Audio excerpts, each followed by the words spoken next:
Assalamualaikum warahmatullahi wabarakatuh.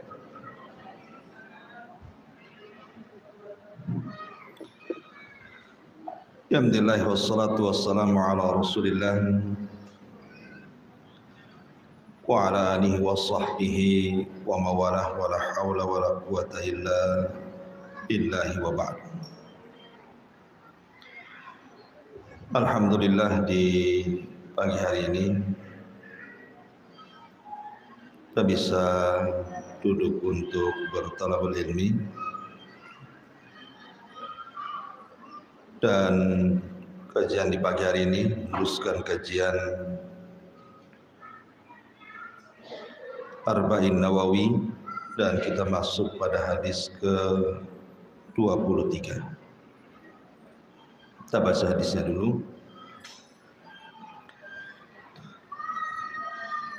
An Abi Malik Al-Harithi Ibn Asim Al-Ash'ari radhiyallahu anhu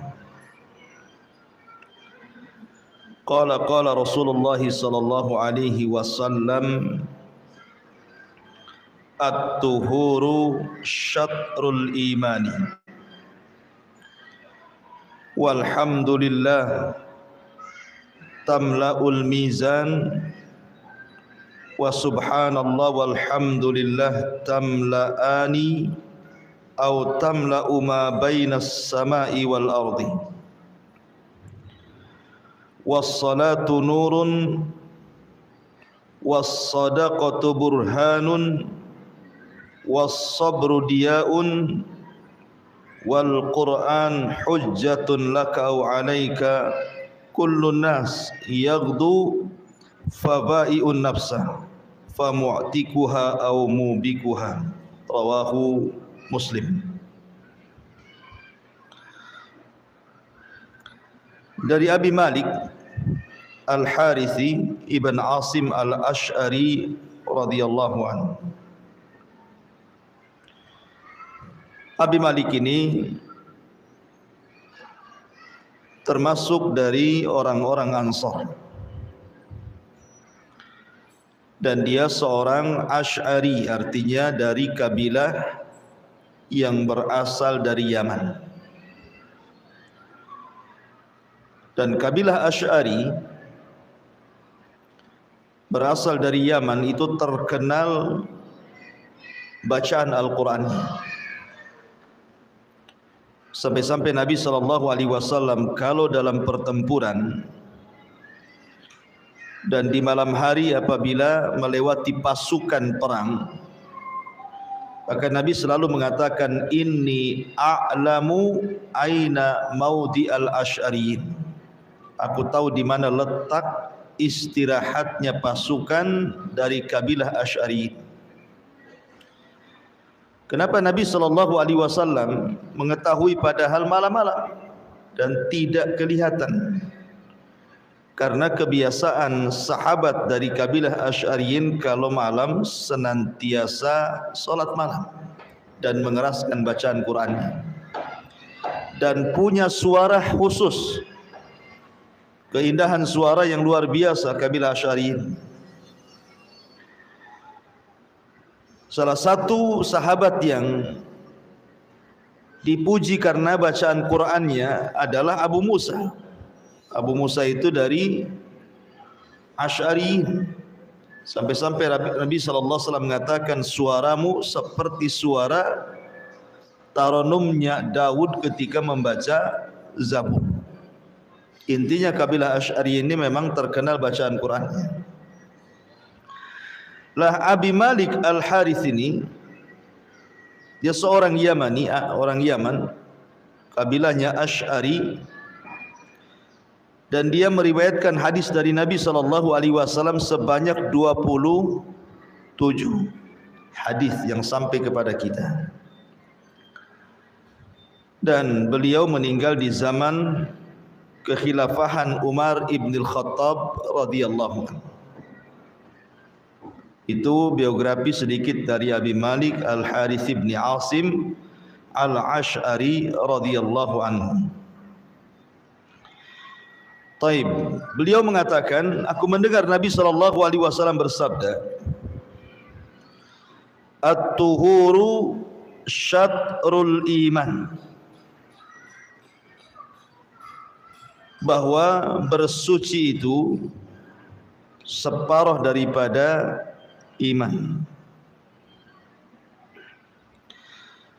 Kalimat at-tuhur, kalimat bersuci, maksudnya bersuci dari apa? Tentu yang paling besar adalah membersihkan hati dari kesyirikan. Membersihkan hati dari kesyirikan. Dan juga dari dosa-dosa di bawahnya. Ataupun maknanya membersihkan badan dari hadas ataupun najis. Makanya selalunya kalimat at-tahur digandingkan dengan salat, seperti dalam hadis ini. At-tahur digandingkan dengan salat. At-tahuru syatrul iman was-salatu nurun, dan salat cahaya. Berarti yang dimaksud at-tahur di sini artinya membersihkan badan dari hadas ataupun najis, baik dengan air ataupun dengan tanah. Maksudnya tayammum. Kemudian Rasul mengatakan walhamdulillah, dan ucapan alhamdulillah tamlaul mizan, bisa memberatkan timbangan. Ada sebuah hadis yang sering kita dengar, kata Nabi SAW, kalimatani khafifatani ala lisani thaqilatani fil mizani habibatani ala rahmani subhanallah wa bihamdihi subhanallahil azim.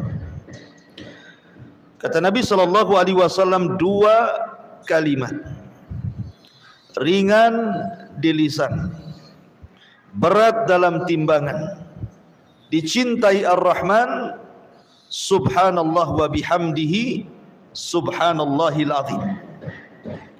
Dua kalimat ini adalah kalimat tasbih dan kalimat tahmid.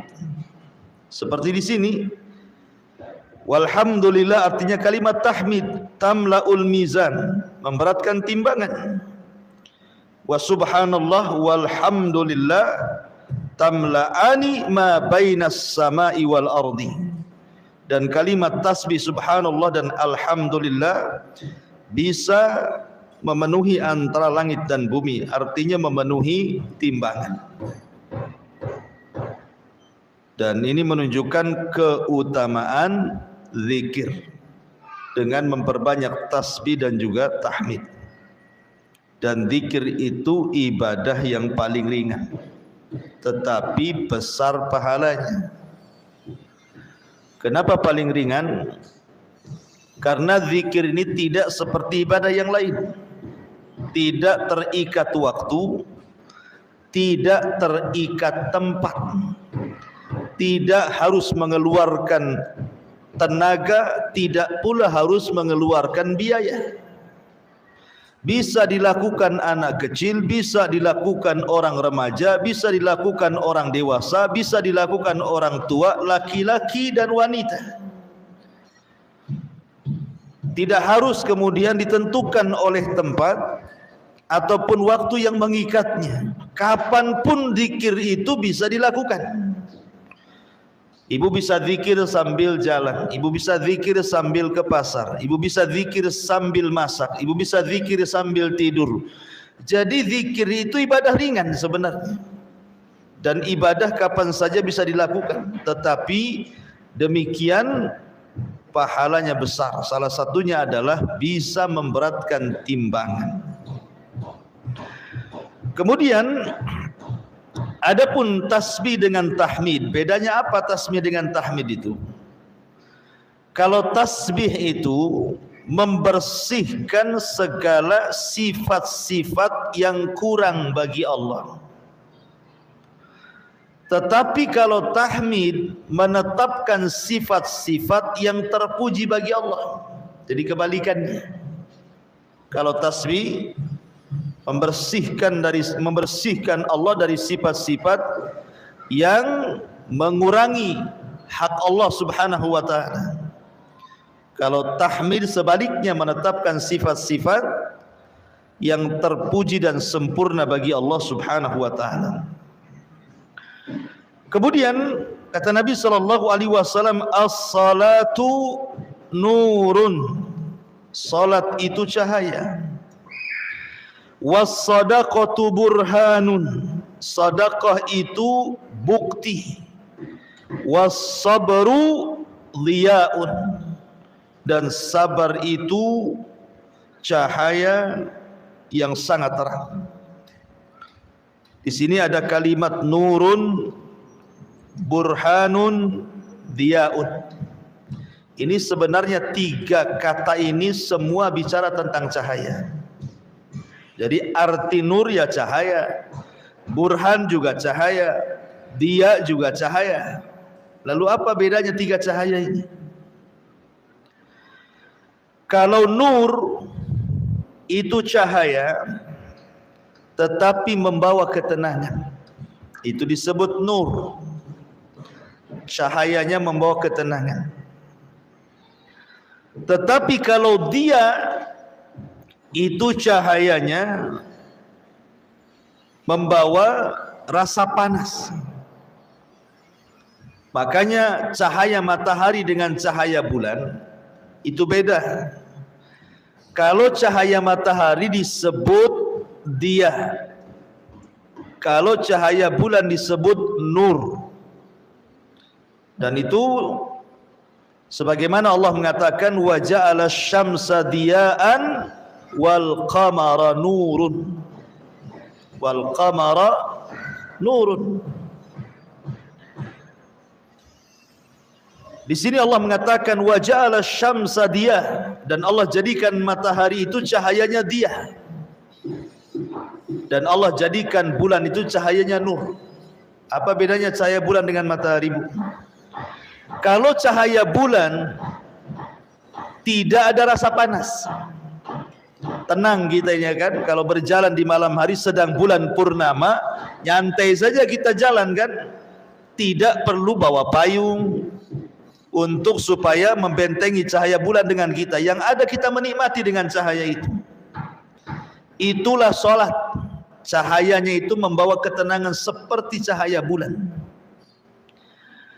Kalau sabar itu disebut dia, cahayanya membawa panas seperti cahaya matahari.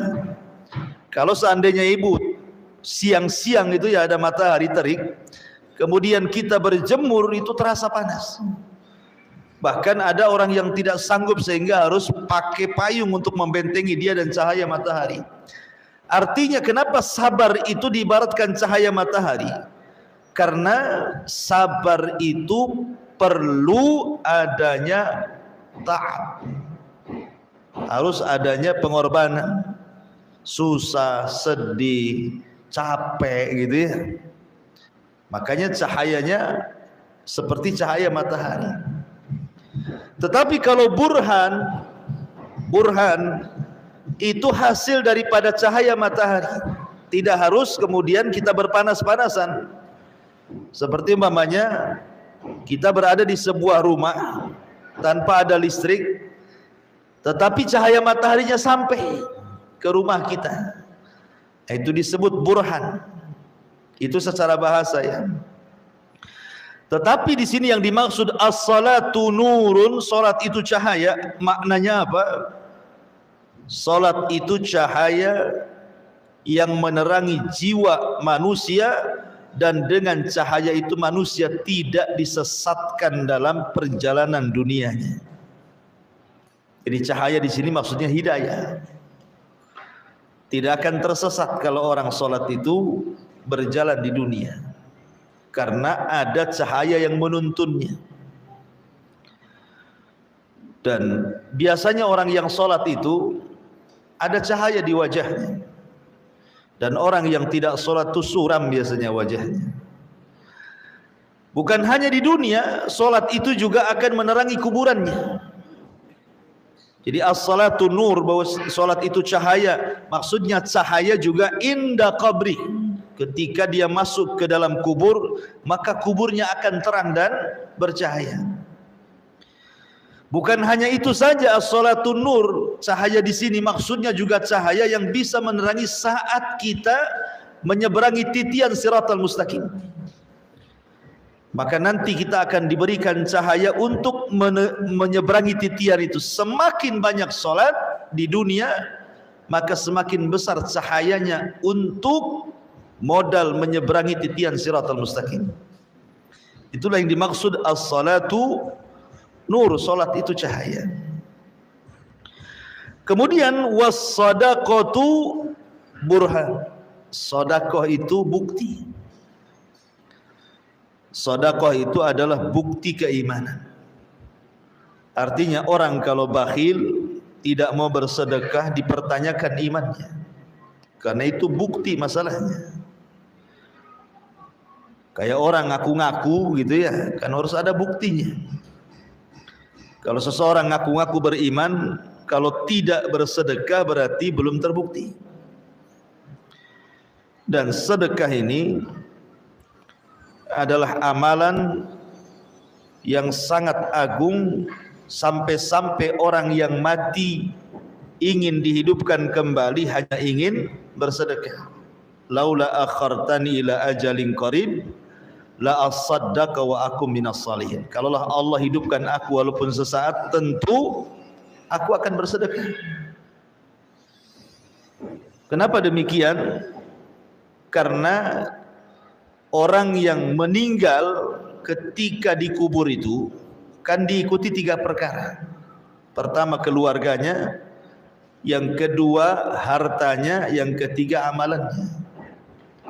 Keluarganya balik ke rumahnya, kemudian hartanya jadi rebutan ahli warisnya, kemudian yang sampai ke kuburannya adalah amalannya.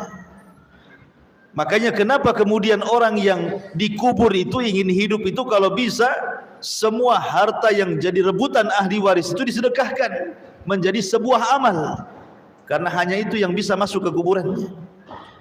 Makanya Rasul mengatakan maluka, hartamu kata Rasul, apa yang kau makan habis, apa yang kau pakai usang, dan apa yang kau sedekahkan itulah yang akan sampai ke kuburan. Dan kalau saya buat semacam pertanyaan, ketika manusia berada di padang mahsyar, kemudian matahari didekatkan, keringat bercucuran, tentu kita ingin supaya Allah Subhanahu wa taala membuat payung antara kita dengan matahari. Mau enggak kita ini kalau seandainya kelak di padang mahsyar itu Allah Subhanahu wa taala berikan kepada kita payung sehingga kepala kita tidak langsung disengat matahari? Jawabannya tentu mau. Maka para ulama mengatakan kalau begitu bersedekah. Karena sedekah itu adalah payung antara kita dengan matahari di padang mahsyar.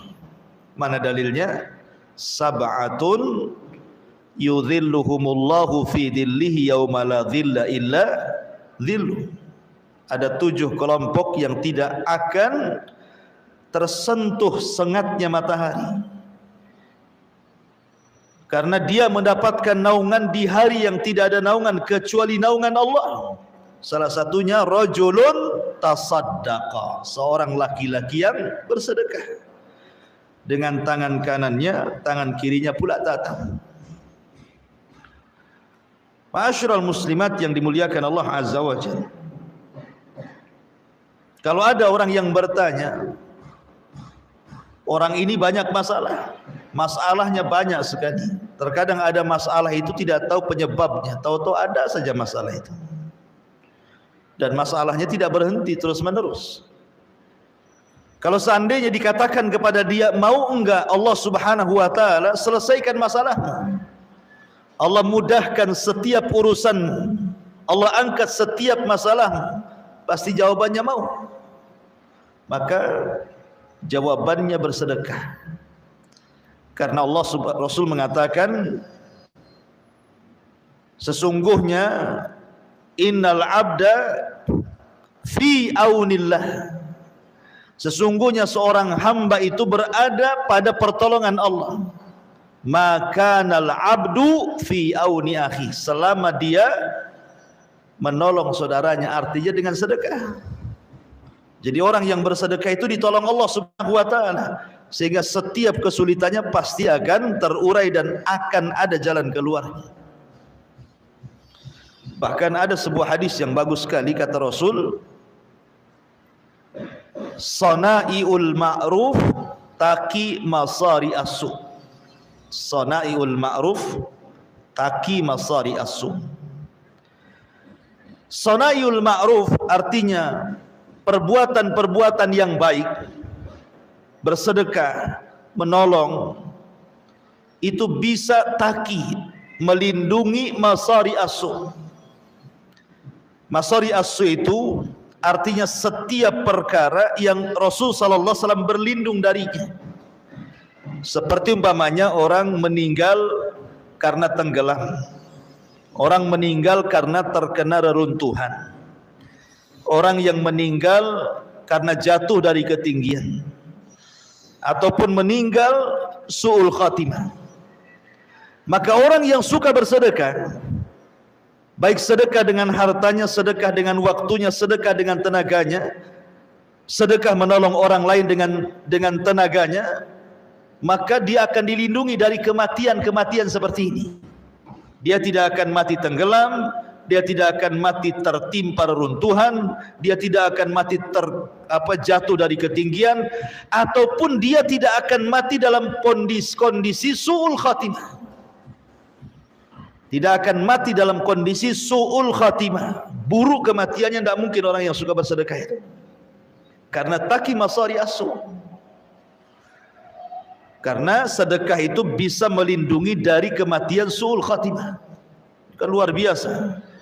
Ya, sedekah itu luar biasa. As-sadaqatu burhan. Kemudian Rasul mengatakan was-sabru dhiyaun, dan sabar itu adalah dhiya, cahaya. Sabar itu terbagi menjadi 3. Sering saya jelaskan. Pertama, as-sabru ala ta'ah. Yang kedua, as-sabru alal ma'siyah. Kemudian yang ketiga, as-sabru ala aqdarillah. Pertama, sabar ketika melaksanakan ketaatan. Yang kedua, sabar ketika menjauhi kemaksiatan. Yang ketiga, sabar ketika menghadapi qada dan qadar. Tingkatan yang paling tinggi sabar itu adalah as-sabru ala ta'ah, sabar ketika melaksanakan perintah. Kenapa? Sabar melaksanakan perintah lebih tinggi tingkatannya dibandingkan sabar menjauhi maksiat. Karena menjauhi maksiat itu, Bu, itu hanya sekedar meninggalkan, tidak melakukan semata-mata sudah dianggap sabar, tidak sabar di atas maksiat. Contoh begini, ada orang kafir tidak minum khamr, orang kafir tapi tidak minum khamr. Kemudian kita katakan, kenapa kamu tidak minum khamr? Kan agamamu tidak melarang. Maka dia akan mengatakan, hendaklah, khamr ini ngerusak akal saya. Bisa nggak? Buktinya orang kafir ini bisa meninggalkan maksiat, kan? Bisa meninggalkan maksiat. Umpamanya dia tidak berzina. Kenapa kamu tidak berzina? Bukankah agamamu tidak melarang? Saya takut penyakit. Artinya meninggalkan maksiat semata-mata itu bisa dilakukan siapapun, walaupun bukan karena Allah. Buktinya orang kafir bisa meninggalkan maksiat padahal bukan karena Allah, dia bisa sabar, kan gitu. Tetapi melaksanakan perintah itu berat. Karena harus ada pengorbanan. Pengorbanannya apa? Buktinya ibu dari rumah harus melangkah ke sini. Itu kan berkorban waktu, berkorban jalan gitu ya. Duduk di sini. Kemudian sholat pun harus capek-capean gitu. Kemudian zakat pun harus mengeluarkan uang. Jadi ada pengorbanan dalam melaksanakan ketaatan itu. Tapi kalau meninggalkan kemaksiatan, diam sajalah. Nggak harus mengeluarkan sesuatu. Yang penting dia diam, tidak melaksanakan, sudah meninggalkan maksiat namanya. Tapi kalau melaksanakan ketaatan harus bergerak. Tidak bisa diam, harus bergerak dia. Makanya kenapa sabar di atas ketaatan itu lebih tinggi dibandingkan sabar meninggalkan maksiat. Karena sabar meninggalkan maksiat cukup diam saja, tidak ngapa-ngapain ya kan. Tapi kalau sabar di dalam melaksanakan ketaatan harus ada pergerakan kita. Ke masjid, ke majelis ta'lim, dan begitu seterusnya. Tetapi kalau seandainya diitlakkan kalimat sabar, biasanya kalau ada orang sering di masyarakat mengatakan sabar, sabar gitu ya. Biasanya kalimat sabar itu diitlakkan ke sabar yang ketiga. Sabar ketika menghadapi ujian qada dan qadar. Itu biasanya kalimat sabar di masyarakat itu maksudnya di sini yang ketiga. Sabar ketika menghadapi ujian, keputusan dan takdir Allah. Orang dengan takdir Allah itu ada 4 macam. Ibu ya, orang menghadapi takdir Allah itu ada 4 macam. Pertama, orang yang tidak sabar. Bukan hanya tidak sabar, lisannya pun menunjukkan ketidaksabarannya. Kan ada orang tuh di masyarakat itu kalau ditimpa musibah, lisannya itu ngomel terus, nyerocos terus ya. Kenapa mesti saya? Kenapa enggak si dia saja? Kenapa mesti saya? Kenapa enggak tetangga sebelah saja? Gitu ya. Kapan selesainya ini ujian untuk saya? Pokoknya mulutnya juga ngomong. Sudah tidak sabar hatinya, mulutnya pun tak dijaga. Ini yang pertama, ini seburuk-buruk orang, tasakhut dengan aqdar, tidak yakin dengan qada dan qadar. Kelompok yang kedua, dia berusaha untuk sabar, tetapi hatinya tidak redha. Hatinya itu tidak redha, kalau disentuh sedikit saja ngomong semua. Ya, jadi ada orang yang nampaknya sabar, tapi hatinya itu tidak redha ketika ditimpa musibah. Sebab kalau disenggol, semua keluar nanti omongannya itu. Ada orang kayak gitu kan? Dia disabar-sabari, tapi kalau sekali ada orang curhat, dia pun keluar semua isi hatinya. Nah, ini tingkatan yang ya lebih rendah daripada yang pertama. Kemudian yang ketiga, ada orang yang betul-betul sabar dan betul-betul redha. Bukan hanya sekedar sabar tapi juga redha. Sudahlah, memang harus diapakan, musibah ini sudah dicatat oleh Allah 500 tahun sebelum Allah menciptakan langit dan bumi. Mau diapakan lagi? Ya terpaksa harus sabar. Dan dia berusaha untuk merelakan. Ini adalah sabar yang terpuji. Tetapi yang paling terpuji lagi, kalau dia sabar, kemudian redha, kemudian dia pun mengucapkan alhamdulillah. Bukan hanya sabar, bukan hanya redha, tetapi dia mengucapkan alhamdulillah. Maksud mengucapkan alhamdulillah itu, maksudnya dia masih mengingat kebaikan-kebaikan Allah yang lainnya. Contoh seperti kisahnya Urwah bin Zubair. Urwah bin Zubair ini suatu ketika bermasalah dengan kedua kakinya. Salah satu kakinya itu harus diamputasi. Kalau tidak, maka akan menjalir atau virusnya itu akan masuk ke tempat lain, maka harus diamputasi kakinya. Itu cara satu-satunya untuk menyelamatkan jiwanya. Saat diamputasi, Saat diamputasi, terdengarlah kematian putranya. Terlempar dari kuda kemudian meninggal. Jadi ini dua musibah beruntun tuh. Musibah pertama kakinya harus diamputasi, musibah kedua anaknya meninggal dunia. Maka kemudian Urwah ibn Zubair mengatakan, alhamdulillah, Allahumma lakal hamdu. Allahumma lakal hamdu, segala pujian hanya milik Engkau ya Allah. Kemudian orang di sekitarnya ngomong, ya Urwah, bagaimana engkau bisa mengatakan Allahumma lakal hamdu sementara kakimu bermasalah harus diamputasi dan anakmu meninggal dunia? Maka kata Urwah ibn Zubair, dia mengatakan, kenapa saya mengatakan Allahumma lakal hamdu? Karena Allah Subhanahu wa taala sudah memberikan 4 anggota badan pada badanku, 2 tangan dan 2 kaki. Ketika kakiku diamputasi, masih ada 3 anggota badan. Allahumma lakal hamdu. Allah Subhanahu wa taala memberikan kepadaku 7 anak. Kalau Allah Subhanahu wa taala memberikan atau mewafatkan 1 di antara 7 anakku, Allahumma lakal hamd. Allahumma lakal hamd, karena Allah masih menyisakan 6 anak bagiku. Jadi dia sabar, dia redha, dia pun masih mengucapkan alhamdulillah karena masih mensyukuri nikmat yang tersisa yang Allah berikan kepadanya. Nah, ini kesabaran tingkat tinggi yang seperti ini.